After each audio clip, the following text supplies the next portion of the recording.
सरपंच जी ने मुझे गांव से निकाल दिया है। अगर मैं गांव में जाऊंगा तो सब मुझे भगा भगा के मार देंगे। अरे चालाक लड़के, हमें बेवकूफ समझता है झूठ बोलकर। अरे नहीं नहीं नहीं नहीं, मैं झूठ नहीं बोल रहा हूँ। सरपंच जी ने कहा है तुम्हें जैसा लड़का चाहिए वैसा ही लड़का है। कौन?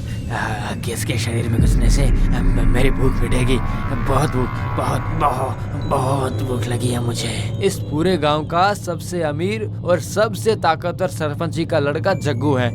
चलो उसके पास चलते हैं, चलो।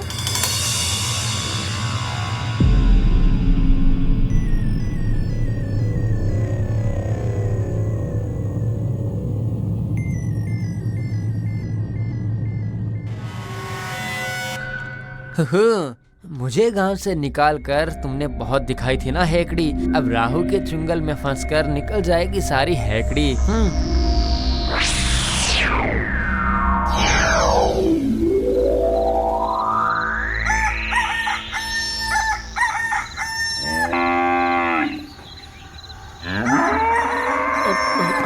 अरे इतनी रात को सभी गाय चिल्ला क्यों रही है? क्या बात है? जाकर देखता हूँ।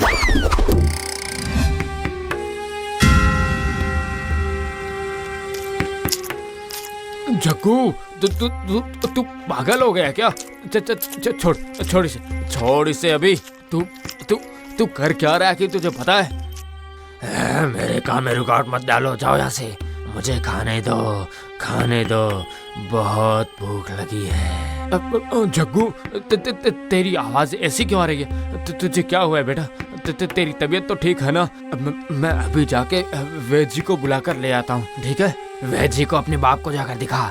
खाना चाहिए मुझे, खाना। आज खाने में मुर्गी है, मुर्गी है, खाने में मुर्गी है, मुर्गी।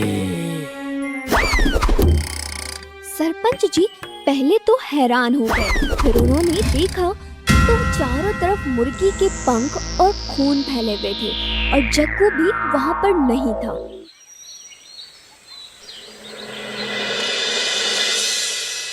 अगले दिन सुबह पता चला कि गांव के किसी के घर में मुर्गी तो किसी के घर में बकरी तो किसी का पालतू पक्षी किसी ने फाड़ कर खा लिया।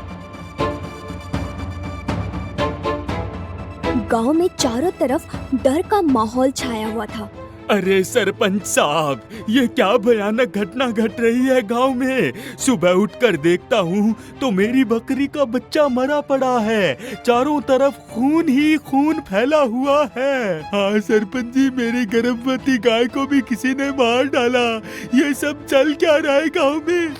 मुझे लगता है कि ये पक्का ही किसी राक्षस का काम है। तो फिर से गांव में आ गया तू? तुझे गांव से निकाल दिया गया था ना? इस वक्त मेरे ऊपर ध्यान ना देकर गांव की तरफ ध्यान दीजिए सरपंच साहब।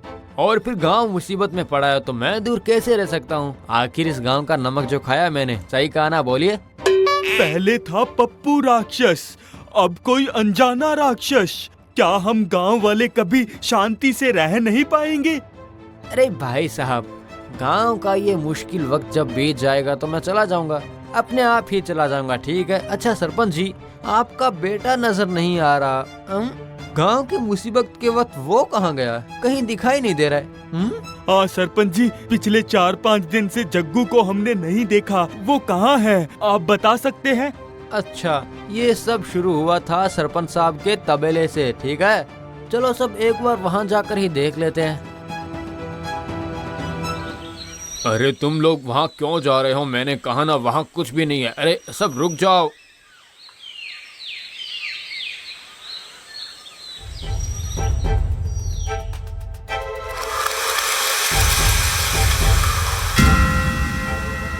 अरे सरपंच जी, आपके बेटे को ये क्या हो गया है?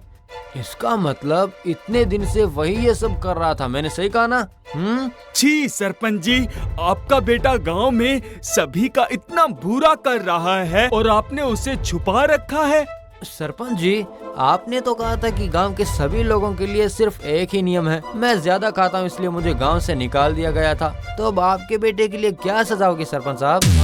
अब मुझे माफ कर दो पप्पू, मुझसे भूल हो गई थी। पता नहीं मेरे बेटे को क्या हो गया है, सारा दिन बांध कर रखता हूँ, इसलिए रात को ही छोड़ना पड़ता है और तभी वो पता नहीं।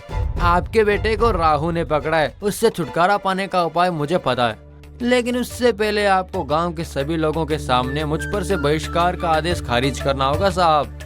राहु, सब कर दूंगा पप्पू, सब कर दूंगा, तू बस मेरे जग्गू को ठीक कर दे, उसके बाद 1 महीने तक मैं तुझे खाना खिलाऊंगा।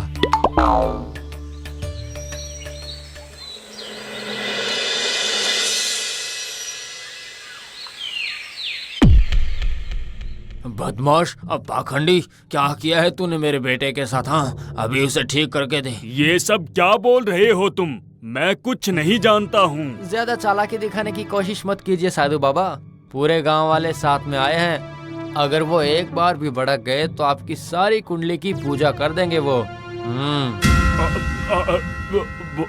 उसके अंदर राहु ने कब्जा किया है, राहु के निकल जाने पर वो ठीक हो जाएगा। मंत्र तंत्र जो भी करना है करो, लेकिन मेरे बेटे को ठीक करके दो, वरना मुझसे तुम्हें कोई नहीं बचा सकता।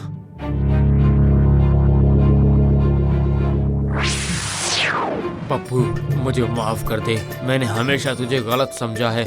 आज के बाद तू जहाँ चाहे वहाँ जितना चाहे खा सकता है, तुझे कोई भी कभी मना नहीं करेगा। ये हुई ना बात, खाना ही पूजा है, खाना ही धर्म है, खाने के बिना ना कोई कर्म है। आप ही हमारे सरपंच है, आप ही हमारे भगवान है। पप्पू की